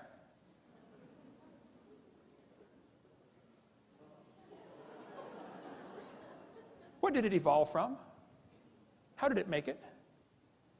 Evolved from a bacteria. I think that's stupid, okay? I think it was designed. Dragonfly is the most amazing insect on the planet, I think. They have the best eyes of any insect. They have up to 30,000 eye lenses. They can see almost all directions. They can fly frontwards and backwards. They can fly 20 miles an hour. They spend a year to a year and a half, 2 years as a larva. Then they develop into adults. Just study the dragonfly. It'll blow your mind. Evolved from bacteria, I think that's stupid, okay? Then they talk about carbon dating as proof for evolution. Well, when they first invented it in 1949, the lower leg of a mammoth dated 15,000 years old, but the skin was 21,000. It's not working, okay? 1963, living mollusk shells dated 2,300 years old. Still not working. 1970, they said if a carbon date supports our theories, we put it in the main text. If it does not entirely contradict them, we put it in a footnote. If it's completely out of date, we drop it. They pick the dates they want. 1971, freshly killed seal, carbon dated 1,300 years old. It's not working. 1975, one part of a mammoth is 40,000 years old, another part's 26,000. You talk about a slow birth. And we could spend all day on carbon dating. Living snails carbon date 27,000 years old. It just doesn't work, okay? You can go all through history, it doesn't work. This guy says, in the last 2 years, an absolute date was obtained for the Gandong beds. It has the interesting value of 300,000 years, plus or minus 300,000 years. That's stupid, okay? Not only is the theory stupid, it's dangerous. Charlie Darwin said, at some future period, not very distant as measured by centuries, the civilized races of man will almost certainly exterminate and replace the savage races throughout the world. If evolution is true, has one type of man evolved farther than the rest? Henry Fairfield Osborn said the standard average intelligence of the average adult Negro is similar to the 11-year-old youth of the species Homo sapien. Do you mean Negroes are not Homo sapien, Henry? That's stupid, okay? Thomas Huxley said, no rational man cognizant of the facts believes the average Negro is the equal, still less the superior of the white man. That's stupid. The Mormons teach that the Negroes don't have, they used to teach anyway, that they could not be saved. They were cursed with the curse of Cain. That's stupid. Ernst Haeckel said the mental life of savages rises little above the higher animals, especially the apes, with which they are genealogically connected. Their intelligence moves within the narrowest bounds, and one can no more or no less speak of their reason than that of the more intelligent animals. These lower races, such as the Vedders or Australian Negroes, are psychologically nearer to the mammals, apes or dogs, than to civilized Europeans. We must therefore assign a totally different value to their lives. That's stupid and dangerous. But if you've seen the movie Quigley Down Under, where they called Quigley down to come shoot the Aborigines, that's exactly what was happening. They were killing Aborigines. They thought the Australian Negroes were inferior. These two folks went down there to collect skulls from museums. Article right here says, the New South Wales missionary was a horrified witness to the slaughter by mounted police of a group of dozens of Aboriginal men, women, children. 45 heads were boiled down, the best 10 skulls packed off for overseas. They killed them to get their heads for museums to show evolution. 1904, World's Fair was held in St. Louis. 2,000 primitive people were put on display to show evolution, how that the pygmies slowly evolved to the modern white man. Oda Benga was taken away from his wife and 2 kids and put in a cage with chimpanzees. He was a pygmy from Africa. He went insane and killed himself. Theodore Roosevelt thought the Indians were an inferior species because he thought they hadn't evolved as far. You won't understand what happened to the Indians until you realize what happened with the evolution theory teaching this stuff, that some of the races are more important than others. Roosevelt said, I wish the wrong people could be prevented entirely from breeding. He thought the Indians, the immigrants from Europe, Scotland, Ireland, or the Orient were a threat to American society because they were inferior. How many of you have ancestors from one of those places? See, you're inferior. Yeah. 1871, Congress scrapped all treaties with the Indians because they thought, they're just animals, that they hadn't evolved as far. You got to read about the Trail of Tears. Of course, evolution came out way before 1859 with Darwin's book. Darwin just made it popular. It's stupid to teach that Indians or anybody else is inferior. Comrade Stalin went to a Christian school as a kid. He read Darwin's book and became an atheist. Darwin's book changed his life forever. Comrade Stalin killed between 60 and 100 million of his own people. You ought to read any of the books by Alexander Solzhenitsyn. Somebody gave me one once. Said, well, Hovind, you got to read this book, The Gulag Archipelago. I said, man, this thing's 900 pages. He said, well, just read the first 5. I said, okay. 3 days later, I finally got to go to bed. I said, man, that was an awesome book. I couldn't put it down. It's stupid to say that somebody's inferior because of their skin color or something else. During World War II, the Germans overran Poland from one side. The Russians overran them from the other side. They captured all the Polish officers and executed them. The Russians finally admitted this, that 14,700 Polish officers were executed at one forest. They put hoods over their head and shot them in the back of the head because they thought they were Poles. They were inferior. That's stupid and dangerous. Pol Pot, the leader of Cambodia, the Khmer Rouge, killed a third of his entire population because he thought he was trying to speed up the process of evolution. That's stupid. Read about the killing fields or Khmer Rouge, what happened over there. When Mao Zedong took over China, they killed 60 million people when he took over China. He wanted to speed up the evolution process. It's stupid, folks. Adolf Hitler's mind was captivated by evolutionary thinking, probably since he was a boy. Evolutionary ideas lie at the basis of all that is worst in Mein Kampf. Hitler thought the Jews were criminals because they were breathing air and drinking water and eating food that belonged to the blonde-haired, blue-eyed Aryans. He said, nature does not desire the mating of weaker with stronger individuals, even less does she desire the blending of a higher with a lower race. Adolf Hitler's book, Mein Kampf, talks about racial crossing all over the place. Higher races. Who's a higher race, Adolf? Hitler thought the blonde-haired, blue-eyed Norwegians were close to pure Aryan.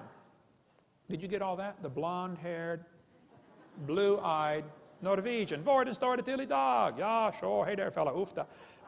And he thought the Germans were mostly Aryan. The Mediterraneans are slightly Aryan. The Slavics are half Aryan, half ape. Orientals are slightly ape. Black Africans are mostly ape. And Jews are close to pure ape. That's the list Hitler was working off of. He hated the Jews. He also hated the blacks. Olympics were held in 1936 in Germany. Jesse Owens, the black American athlete, won the most gold medals.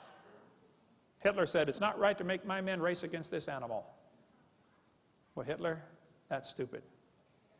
He's as much a man as you are, probably more. Textbook says you're an animal. Kids, don't you buy that for a second. That's stupid. You're not an animal. I've seen some look like it, okay? I've seen some act like it. You're not just an animal. You're made in God's image. You're going to answer to God one of these days for everything you've ever said or thought or done. Arthur Keith said, evolution is unproved and unprovable. We believe it because the only alternative is special creation, and that is unthinkable. We don't want to believe this theory. Well, that's a stupid reason to go to hell, because you don't like the theory of that God might have made the world. Julian Huxley said, I suppose the reason we leapt at the origin of species was the idea of God interfered with our sexual mores. That's stupid. The Bible says they did not like to retain God in their knowledge. God gave them over to a reprobate mind to do things which are not convenient. That's dangerous. Can you imagine if God gave up on you? Wow. Maybe you're here today. Somebody dragged you here and said, oh, you got to come to this meeting. I want you to come. And you believe you came from a rock 4.6 billion years ago because that's what you've been taught in school. God is not willing that any should perish. But to accept the idea that you came from a rock and to reject the idea that God created this world, it is stupid, okay? I'm sorry. There's no kind way to say it. The Bible says God cannot lie. He promised, whosoever shall call upon the name of the Lord shall be saved. Now that's smart. That's the deal of the century, the deal of a lifetime. God says, here, I'll take all your sins, throw them as far as east is from the west, and I'll give you my righteousness on your account. On account of you don't have any. That's what I did 36 years ago. I said, Lord, I'm a sinner. He said, you can say that again. I said, Lord, I deserve to go to hell. He said, you can say that again too. I said, but Lord, I want you to save me. I want you to forgive me based on what Jesus did. Wow, he did. He'll do the same for you. Let's summarize here. God made this world. He owns it. He makes the rules, and we're guilty of breaking his rules. He told us pretty clearly, don't lie. We've all lied. Don't steal. We've stolen. You can read the whole list and find out we're guilty. We're going to have to be punished or find a substitute. And that's where Jesus comes in. 36 years ago, I asked the Lord to come in my heart and save me. What if you died today? Where would you go? If you're not sure you're saved, you ought to think about it. You're going to be dead for a long time. I mean, a really, really long time. And if you're not sure you're going to heaven, I think it's stupid to get out on that highway. Have you seen the way they drive here in Colorado? Man, you have got some rednecks moved out west here, folks. I'm telling you what. I'm going to die someday. I'm going to try to make it the last thing I do, but it's going to happen. It's going to happen to you too. All you get's that little bitty dash between two dates. My recommendation would be you take your little dash and say, Lord, you can have it. You can do something with it. What are you doing with your little dash? The guy who's third in the nation in racing motorcycles got saved in my seminar. He came to next year when I was preaching up there in Connecticut. He said, hey, Brother Hovind, I'm so excited. It's great living for the Lord. He said, let me take you to breakfast tomorrow. I said, that'd be great. He said, I'll bring one of my bikes. You can test drive it. I said, okay. I've got a Honda 250.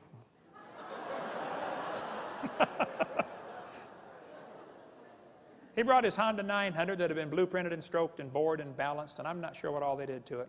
But it was not your normal Honda 900. He said, try it out, Brother Hovind. I said, okay. I took it off in first gear. Boom! Just about broke my neck.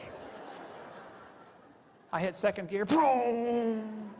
I was just about to drop it into third when I glanced down and realized I am going 90 miles an hour in second gear. It has 6 gears.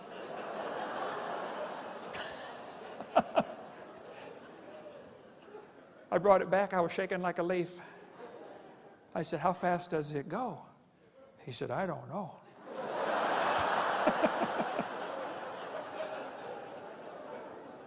But guess what he wants? A faster bike. Hey, the people that have 80 pairs of shoes in their closet, do you know what they want?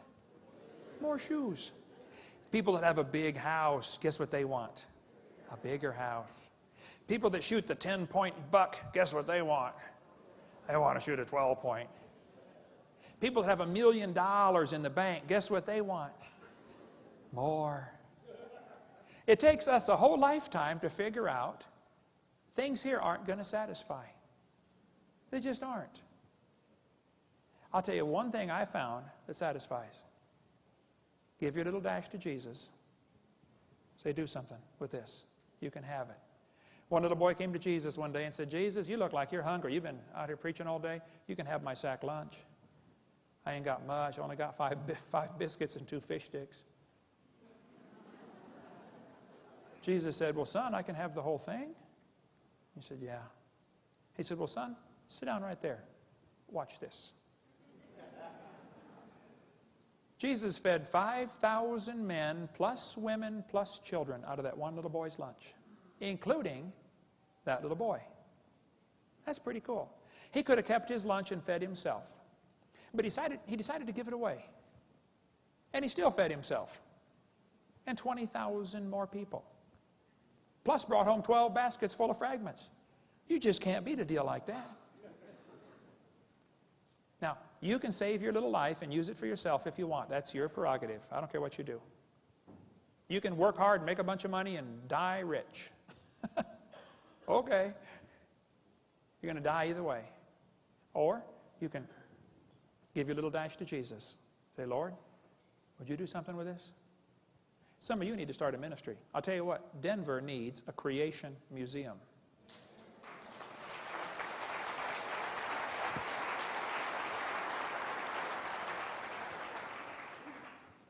Go to visit Red Rock Amphitheater.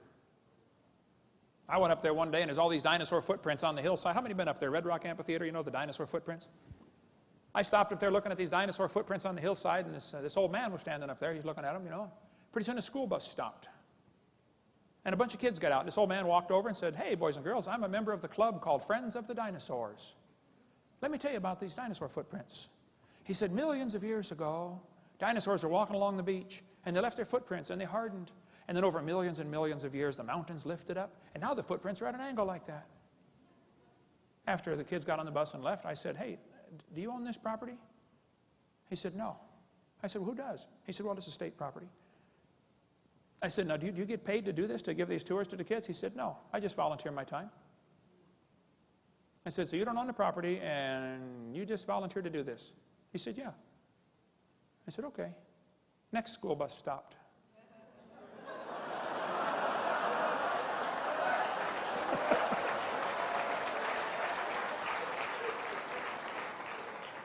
I was a little younger and could run a little faster. And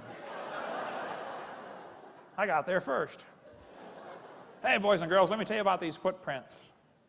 About 4,400 years ago, there was a flood. The whole world was in panic. Noah had all the critters safe on the ark, but the rest of the world, it was disaster. And some dinosaurs were running, trying to get away from the flood. And these footprints got covered up with mud and preserved. And then during the last part of the flood, the Bible says in Psalm 104, the mountains arose, the valleys sank down, the water rushed off. And these mountains formed about 4,400 years ago in the flood. That guy was so angry, I thought he was going to have a heart attack. I know CPR, but I thought, you know.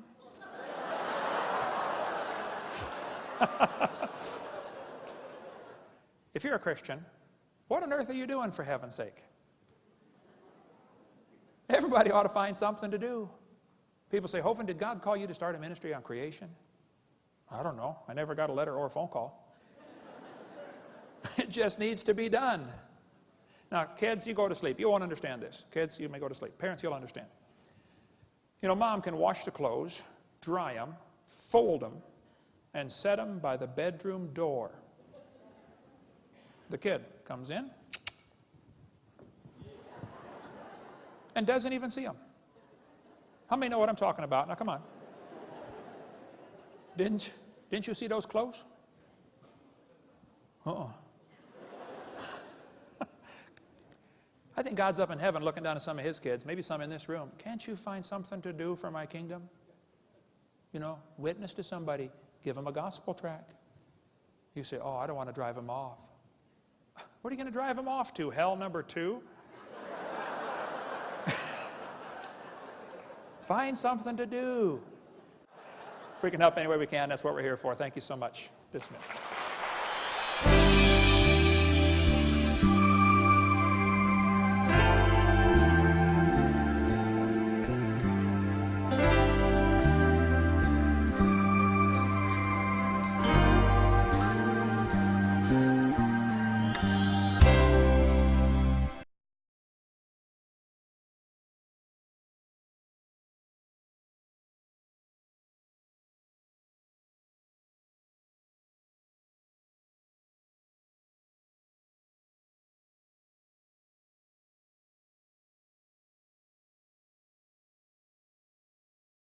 It permeates everything.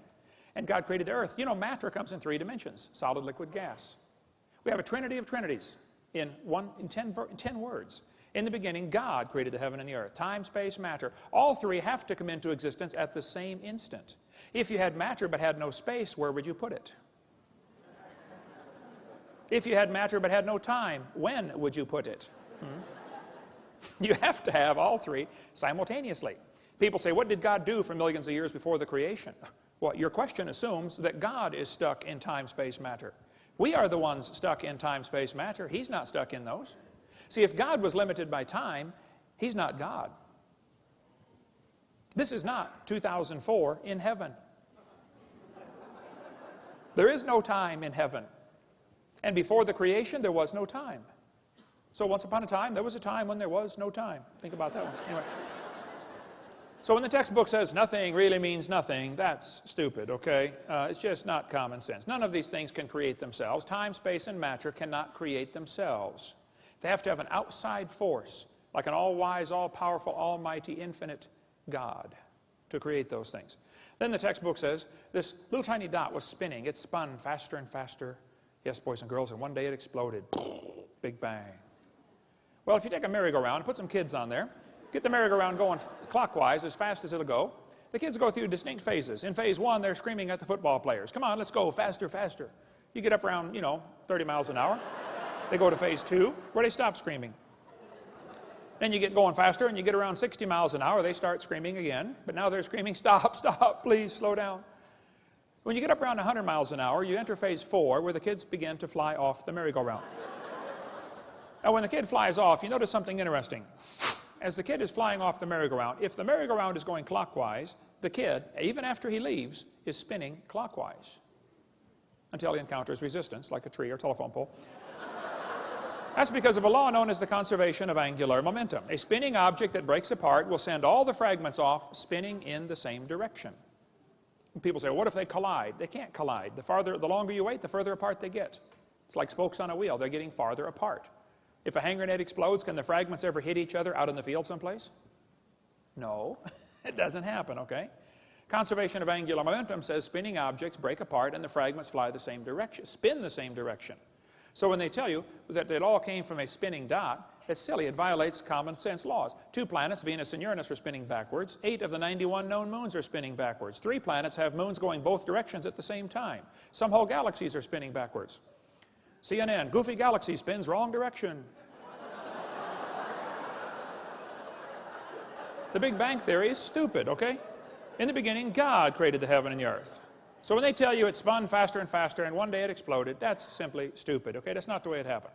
So we have cosmic evolution, which I think is silly. Then we have, the textbook says, as the earth formed, the surface was hot and there were large pools of bubbling lava. Was the earth ever a hot molten mass like the textbook says?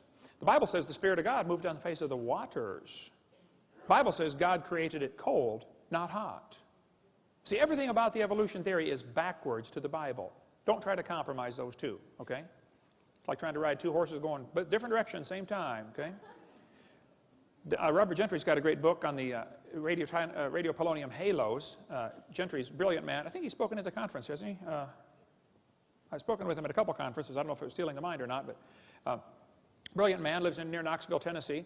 He's done lots of study on the granites around the world. The granites all contain these radiopolonium halos, which have an extremely short half-life, proving they were never a hot molten mass.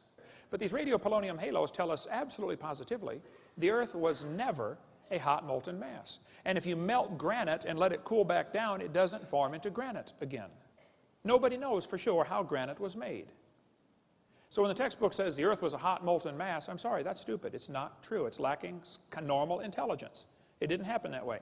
Secondly, we'd have to have chemical evolution. All the elements forming from hydrogen. They think it all came from a big bang. Atoms of hydrogen in the proto-sun were fused together to form helium. Okay, I'll agree that can happen. But it's stupid to think that's going to form all the elements. They say, well, yeah, you can fuse and get, hydrogen fuses to helium. I agree. And you can't fuse past iron, though. It won't go past iron. How do you telling me you got uranium from hydrogen? I'd like to see that, please.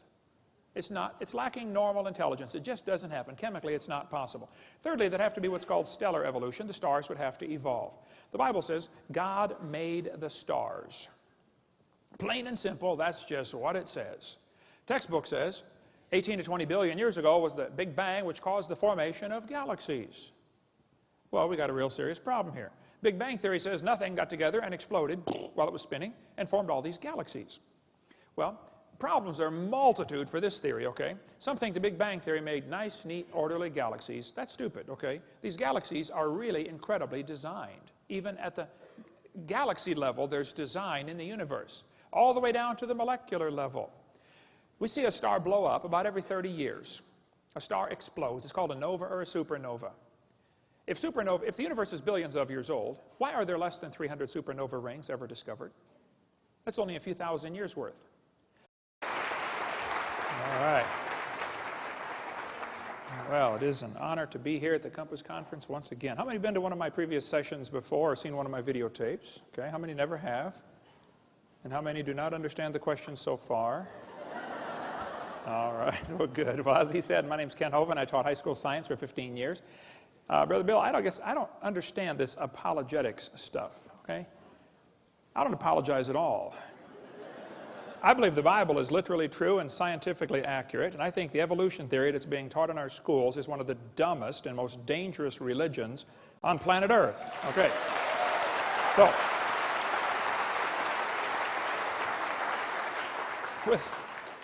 with that said, let's get started. This is not my wife. That's just a picture of her. Last summer was our 31st anniversary, and we sat down and figured out how much money we've spent since we got married. We have spent all of it. And praise God, she's with me here out at the table this week. You get to see my wife. She doesn't get to travel much. She's real involved in music at our church, and so you stop in and see her. We live in Pensacola, Florida. Been there for 16 years, and we have 3 kids, one of each.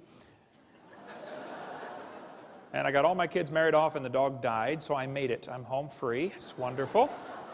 And we got 3.5 grandkids. And for those who don't know, grandkids are God's reward for not killing your own kids when you thought about it. Hang in there. It'll be worth it all. Amen. All right. And all 3 of my kids and their spouses work in our ministry and all live right around us. God's given us an amazing staff. We got Creation Science Evangelism and Dinosaur Adventure Land. We have an awesome time down there. A museum, theme park, and science center based on creation instead of evolution. I wish there were thousands of those across the country. So at Bill's request, we're covering today more reasons why evolution is stupid. Now, let me define some terms and some positions. I believe the Bible teaches very clearly, and I believe the scientific evidence points very clearly, to this earth being instantly created in 6 days, about 6,000 years ago, and a great big flood about 4,400 years ago that completely destroyed the world and dropped everybody's property value to 0. And then Jesus came 2,000 years ago, and so that's the top timeline, and that's the position I take, and I believe that's true and defensible scientifically. The evolution theory says 20 billion years ago there was a big bang where nothing exploded and made everything. And then 4.6 billion years ago the earth cooled down and developed a hard rocky crust, and it rained on the rocks for millions of years and turned them into soup, and the soup came alive about 3 billion years ago.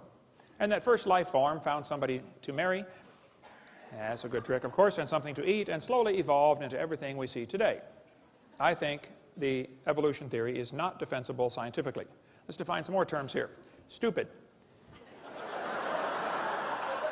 Lacking normal intelligence. Foolish. Silly. A stupid idea. Now, I was taught by my mommy, don't use the word stupid, okay? So when Bill said, preach on why evolution is stupid, I said, that's going to be easy to do, but it's going to be hard because it's been entrained in me since I was a little bitty. You know, you don't use that word. So I don't want to belittle anybody who believes in evolution here today, and I'm sure there are quite a few. That's fine. It's just not a common sense idea. It doesn't make sense. The things about evolution just simply are lacking normal intelligence. And we want to fix that today. Now, I collect science books. I taught science 15 years. I happen to love the subject. Richard Dawkins said, it's absolutely safe to say if you meet someone who claims not to believe in evolution, that person is ignorant, stupid, or insane, or wicked. Folks, there is a battle going on, okay? Whether you realize it or not, whether you understand it or not, there's a war going on in our culture. And there are two basic sides. One side says, God made this world, He owns it, He makes the rules. The other side said, nobody makes this world, there are no rules. And it's a real war going on, and I'm right smack in the middle of it and helping to stir it up occasionally. Okay, so let's define some more terms here. The word evolution has at least 6 different meanings. First, we'd have to have cosmic evolution, the origin of time, space, matter, the Big Bang, okay? Secondly, we'd have to have chemical evolution. That's where all of the elements evolve from hydrogen. I think that's silly. We'll talk about that in a minute. Thirdly, there'd have to be stellar evolution. The stars would have to evolve. Cosmic evolution, chemical evolution, and stellar evolution. There's a lot of stars out there. The last estimate, in 2003, the most recent estimate is there are enough stars out there right now that we know about that everybody on planet Earth can own 11 trillion of them to yourself. Those are the ones we know about. We don't know about the ones that we don't know about. Fourthly, there's going to have to be organic evolution. Somewhere, somehow, life has to get started from non-living material. Okay? Fifthly, there'd have to be macroevolution, where an animal changes into a different kind of animal. And lastly, microevolution. I object to the term, but they use it, so I believe in number 6. That happens. I think variations happen within the kinds, but the first 5 are purely religious. I think, quite frankly, they're stupid. Okay? Let's cover them here. Look at each of the first 5. Textbook says, 18 to 20 billion years ago, all the matter in the universe was concentrated into one very dense, very hot region that may have been much smaller than a period on this page. That's stupid. And then there was a big bang where this little tiny dot exploded. That's stupid, okay? They don't tell you where the time came from, where the space came from, where the matter came from, where the energy came from. They just assume all of that is inherent in this little bitty dot, which came from nothing. Who's ever seen a big bang create order? Big bangs don't create order. That's stupid. Big bangs create big messes. The Humanist Manifesto says humanists regard the universe as self-existing and not created. Well, the second law of thermodynamics tells us everything is falling apart. If you leave something alone for a while, it's going to rot, rust, die, break down, or fall apart. Nothing gets better by itself. So to say that the universe is self-existing is stupid, okay? It violates the second law of thermodynamics. Evolutionists say, well, yeah, you can add energy, though, and overcome the second law. And they say the Earth is an open system. It receives energy from the sun. I understand. But the universe is a closed system, by definition. Secondly, adding energy is destructive. There has to be something to utilize the energy. Adding energy is going to make it worse, okay? The Japanese added all kinds of energy to Pearl Harbor one day. They didn't organize nothing for us. A couple of years later, we returned the favor and added energy to a few of their cities, didn't we? Yeah. Adding energy is destructive. So the sun's energy is going to destroy the roof on your house. It'll destroy your entire house. The sun's energy will destroy the roof on your car. It'll destroy the paint job on your car. Adding energy is not the solution. You have to have intelligently directed and harnessed energy. So to say that you can overcome the second law by adding energy is stupid. It's just not that simple. Evolutionists assume that if you give enough time, things get better. That's silly, okay? You give things time, they get worse. Here's Sue at 20. Here she is at 90. Okay? They don't get better. Textbook says nothing really means nothing. That's stupid. Not only matter and energy would disappear, but also space and time. However, physicists theorize that from the state of nothingness, the universe began in a gigantic explosion. Yes, boys and girls, you see, one day, nothing exploded. And here we are. There's no kind way to say it, okay? That's stupid. That's lacking normal intelligence, all right? Here's Discover magazine a couple years ago. Where did everything come from? Boys and girls, the universe burst into something from absolutely nothing. Zero, nada. As it got bigger, it became filled with even more stuff that came from absolutely nowhere. That's real stupid. Yeah. The observable universe could have evolved from an infinitesimal region, this guy said. It's then tempting to go one step further and speculate that the entire universe evolved from literally nothing. It all came from a dot. That's stupid. I'm sorry, it just is, okay?